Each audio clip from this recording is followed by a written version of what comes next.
Welcome to Pilates Teacher's Manual, your guide to becoming a great Pilates teacher. I'm Olivia, and I'll be your host. Join the conversation and the Pilates community on Instagram at Pilates Teacher's Manual, and visit buymeacoffee.com/Olivia Podcasts to support the show. Today's chapter starts now.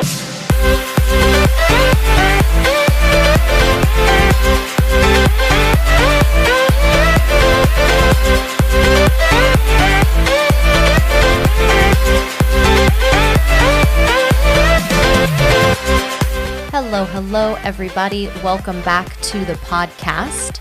Today we're going to be discussing surviving a busy schedule, and this is coming out of my personal experience from this summer. So if you've taught Pilates for a year and you've experienced all the different seasons of the year and how that kind of affects your class attendance and your private clients and things like that, summer is a notoriously slow season. It's often called the summer slowdown because, your clients may be traveling for a few weeks or month at a time. You have a bunch of holidays in the summer and your attendance in classes can go down. Not only from traveling, also because the weather is nice and sometimes it's too nice to stay inside and do Pilates. They're biking and swimming and doing all of this lovely outdoor stuff, which is fabulous. But as a teacher, your attendance and your private appointments can kind of diminish in that season. For me, I had a bit of the opposite experience this summer. Some of my good friends who are teachers were traveling, and I offered to pick up some of their classes while they were gone, or there was some teacher turnover at the studio, and so I offered to cover an additional day of classes.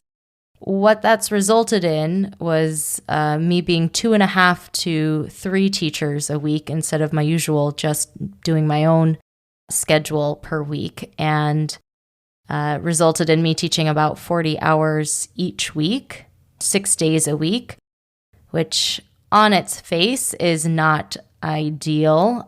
I do recognize that it was self-imposed. I did want to help out, so it's definitely on me that I did choose to take those classes, but it was a lot. And then looking at my schedule, I would think to myself at the beginning of the week, like, how am I going to get through this? This is so much. This is not the fun time that I usually have. So this episode is really about surviving that too busy schedule. What's too busy for you and too busy for me might be two different things. And there's not like a universally, this is it, this is when we need to reevaluate. It's really dependent on you, your teaching load, what you feel comfortable with, and then what you start to feel uncomfortable with. This episode is going to be about strategies to get through that kind of difficult, super busy time. And I do say surviving, not thriving. Like, the best of me was not there all the time, and that's disappointing as a perfectionist. But you also have to recognize that when you have this much on your plate, here are just some strategies to get through that. The first thing you have to do is recognize that you're in this place, that this schedule is not working for you, that it is too much, and then ideally take steps to change it in the near future. Ideally, these times are non-existent where you're too busy, but if they do have to exist, they're short-term, and you want to take steps to get out of this so you can get back to kind of being in your flow state and doing a number of classes or a number of private appointments that really is sustainable for you. The studios you're working for, if you're working for studios, may want to keep you on the classes that you took on. If it was like a teacher left the studio and they're trying to find someone else to teach those classes, like they may want to keep you there, especially if on the surface you're doing really well. If your classes have high attendance, if you have students who really enjoy coming to your class, if you're selling memberships or retail or whatever comes with your studio stuff, the studio may very well ask you to keep those hours. And It's not their fault. They don't know what other obligations you have or how you're feeling with these current commitments. And you may see yourself as just helping out or filling this need because, of course, you want your studio to succeed because when the studio succeeds, you also succeed. What you need to remember, especially when you're telling them like, hey, I need to let go of this block or, I can't keep teaching this class. You need to remember that you have to do what's best for you and really making choices that are more sustainable for you, because continuing to teach at a level that you're already feeling drained after doing it for a few weeks or for a month, this is burnout territory. This is, you love teaching and you love everything about Pilates, but the joy is just gone and you don't want to go to work and you're tired and sad and it's not a fun place to be. And so if you can recognize those signs before you get to that point of no return where you swear off teaching Pilates forever, that would be best. If you've given notice to the studio that you are going to cut back on your teaching hours, or you stop yourself from overextending by, limiting the amount of sub requests you say that you're able to cover, just making this situation that you're in as short term as possible. And I know that letting go of classes, even classes that you were covering for a short period of time, can be really difficult because I would say for the vast majority of us, we actually really enjoy teaching Pilates and we enjoy the people that we work with. And there's something really wonderful about teaching movement and working with people that can be hard to say goodbye to, even if you're just dropping a day of classes or a few hours of classes. I think about this especially in the student and teacher relationship in Pilates, because I know that I feel a sense of responsibility of showing up and being there for my students. And in ways, that's great. Like to a degree, that's amazing. You do want to show up and be your best for your students. But you can think about students that, go on vacation or move to another state. They're not thinking to themselves, well, I can't take this job in this other place because, my Pilates teacher needs me to be there. Like, no, they just move. So part of our relationship is a business relationship, and you have to put yourself and your needs at the forefront. Even if they're amazing people, which I know they are, I've struggled that struggle as well. You have to know that it's okay to scale back. You have to give yourself permission to take care of yourself. If that means teaching less, then that's teaching less. It's something that I've told myself when I've left studios is that you don't owe the studio anything and you don't owe the students anything beyond being the Pilates teacher when you're there to teach Pilates. It seems callous, it seems cold, and I don't mean it that way because I have really wrestled and struggled with this, but you have to put yourself first in this situation. I had a client who was visiting the studio. It wasn't their home studio. They were, on vacation visiting, and they came and took some classes with me. And as an offhand comment, they said, oh yeah, when I visit next year, I'll be really excited to come take class with you again. On its face, it's like, it's wonderful. Like you feel so appreciated that, they're going to be visiting Chicago and they're going to come specifically to see you. But on the other hand, like you have your own life and your own adventure that is teaching Pilates, but also beyond teaching Pilates, your family and your dreams and goals and the things you're working on.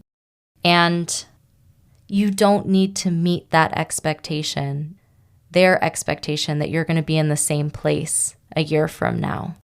When I left the studio that I did my teacher training at and kind of went off into the wild because I saw my teaching going in a different direction.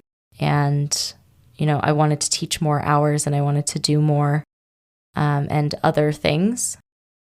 I really wrestled with this idea that I was like abandoning students. And on one hand, like maybe that's a little bit egotistical to think that you have such a big part in people's lives Your students will continue doing Pilates, or I was also teaching yoga, like they'll continue doing yoga and find yoga classes.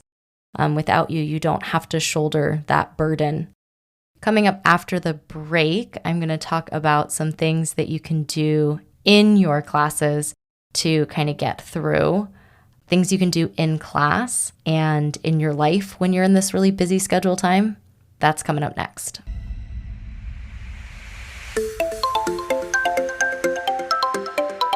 Hi there. I hope you're enjoying today's chapter so far. There's great stuff coming up after the break too. Be sure to subscribe wherever you're listening and visit buymeacoffee.com/Olivia Podcasts to support the show. There you can make a one-time donation or become a member for as little as $5 a month.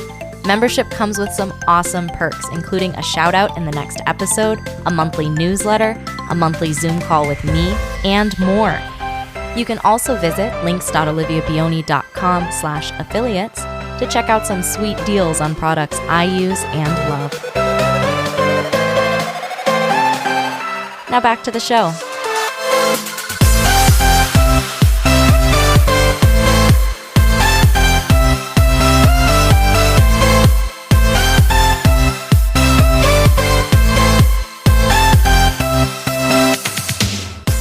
Okay.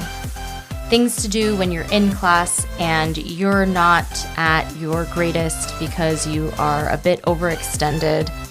Mentally, you're there a little bit. Physically, you're definitely there. But how can we make this class, this block of classes, this day a little bit easier for you? I feel like it's good teaching advice anyway, but also specifically in this situation, simplify. Simplify everything. Make it so simple. Especially when I'm teaching back-to-back classes in the studio, I'm talking simplified choreography, simplified equipment usage, equipment transitions, everything as simple, as intuitive as possible, as like stripped down to the foundation as possible. If you are not getting enough sleep because you're burning the candle at both ends, because you're teaching all of these classes, you do not need to add complicated transitions in choreography to your brain to make it fancier. You do not need to do that. We know that the fundamentals in Pilates are always worth revisiting. And if I'm looking down a day schedule that's got 6 classes in a row, yeah, we're definitely going to be hitting those fundamentals. And guess what? That is not bad teaching. That is excellent teaching. A lot of times, light bulb moments happen in the fundamentals, and your students are not looking at you and being like, oh my gosh, we're doing bilateral footwork. Like, you might have taught bilateral footwork 30 times this week, but they didn't take it 30 times. You may have seen them once or twice at most, you know? Like, they're not living Pilates the same way that you are when you're teaching it. So you're really not doing your students a disservice. If anything, you're giving them more opportunities to apply their Pilates principles to, you know, the real core central tenets of Pilates. I feel like I've talked about this in maybe progressions in classes or seamless transitions, things like that. You can teach one class at multiple levels. You want to be a little bit more particular, I think, with private clients, especially like if you're doing a hybrid of virtual teaching and in-person teaching like I am. I can't necessarily teach the exact same class because not everyone has the exact same pieces of equipment. But if you're in a studio and you're teaching, you know, varying levels of classes, you can have one class plan for your classes and then dial it up or dial it down depending on whether it's an advanced class, an intermediate class, or a beginner class. If that's how your studio levels classes, you know, you can give more options in more advanced classes. You can take that footwork and, you know, spruce it up a little bit, but you can teach the same thing in all of your classes. And it's okay. No one will know. Very likely they aren't staying for more than one class. On Instagram, Nikki Nab-Levy was posting earlier this week about, you know, the basics work, like the fundamentals work. That's why all of these exercise regimens have a bunch of squats and a bunch of lunges, because they work. They're not fancy, but they're very effective and they're very worth doing. And if you're going to put your energy towards something when you're teaching, I think it's better to put it towards your sense of observation, giving feedback to your students, seeing what they're doing, and then offering them suggestions. That's way more valuable than having them do this super complicated choreography. Like, we can really strip it down, and I think that'll save you a little bit of brain power. Another thing I will ask of my students when I'm feeling a little bit tired, and I'm afraid if they're listening, they're going to be like, oh no. I ask for their help with the transitions. Instead of me setting the equipment for all of the stations, I'll ask them, hey, can you shorten the straps on the TRX? Hey, can you change your springs? Can you put this back on the chair when you're done? When you ask students, can you put the mats back? It just saves you one thing so that you can get out a little bit easier and go to sleep and recharge your batteries as much as possible. That's kind of great multifold, because I think asking for help is something that's really important. And I'm going to talk a little bit more about that in a second. But it gives, I don't know where I read this. I don't know if I can even quote where I read this, but that there's something about being asked for help and then being able to offer that help that humans do. And you feel good when someone asks for help and then you can help them. And so it kind of has that nice little connection piece. And then it also gives the students a greater understanding of how the studio works, how the equipment works. I used the TRX earlier this week, and we did a little TRX tutorial. This is how you lengthen the straps and shorten the straps. And that's also valuable learning. It doesn't always even have to be exercises, right? Maybe it goes without saying, but caffeine is your friend. I know that I'm teaching a little bit too much if I'm having more than 2 cups of coffee a day, but as a very short-term strategy, and that I did not fall asleep while I was lying down teaching a mat class, it is worth it to me. But that's also another sign that hey, this is not going to be something we do long-term. When you're really busy, it seems like you don't have a lot of time to do things. But I'm going to stress that it is important to make time to sleep, even if it means the plants that you had to water today don't get watered until tomorrow or the next day. Unless it's a really finicky plant, it's probably going to be okay. Whatever you can do to wind down. I know that group classes for me kind of wind me up. And so when I come home at night, I'm kind of really energized, even when I'm tired. And so having a cup of tea or watching some silly videos on TikTok that, even though I know you shouldn't look at your screen right before you go to bed, before you share that with me. But doing something to wind down so that you can get to sleep is really important. Also, asking for help from your support network can be really valuable. If you have a partner or a spouse or live with people, and you can ask them for help as well. I know that I'm really lucky that, I don't have children or a pet or really a lot of responsibilities outside of my work. And I do have a partner who is working from home currently, and he's able to help with dinner and laundry and things like that. But really sharing that that's the space that you're in. And ideally, they're going to help you anyway because they love you and care about you and want you to get through this as well. So if you find yourself in a similar situation to me this summer and you're looking at your schedule and you know that it's too much, I had a couple strategies that will hopefully help you push through. But honestly, the mantra this too shall pass, and that there's a light at the end of the tunnel, that this isn't forever. For whatever reason that you took this on, whether you were helping out the studio or a teacher friend of yours, it's a short-term thing. You're going to get through it. You're going to do your best, and we'll make changes so that we don't end up here in the future. But even if you do, everything is changeable, right? We can change our situation. We're not stuck. We're highly mobile and highly able to create a new schedule, create a new reality for ourselves. I hope that your really busy time in your schedule passes quickly and you're back to your ideal schedule as soon as possible.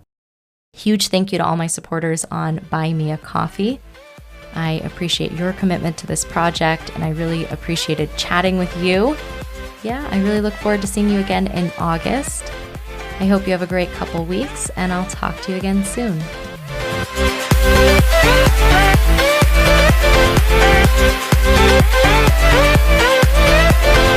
Thanks for listening to this week's chapter of Pilates Teacher's Manual, your guide to becoming a great Pilates teacher.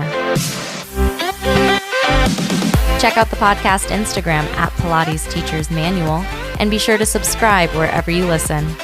For more Pilates goodness, check out my other podcast, Pilates Student's Manual, available everywhere you listen to podcasts. The adventure continues. Until next time.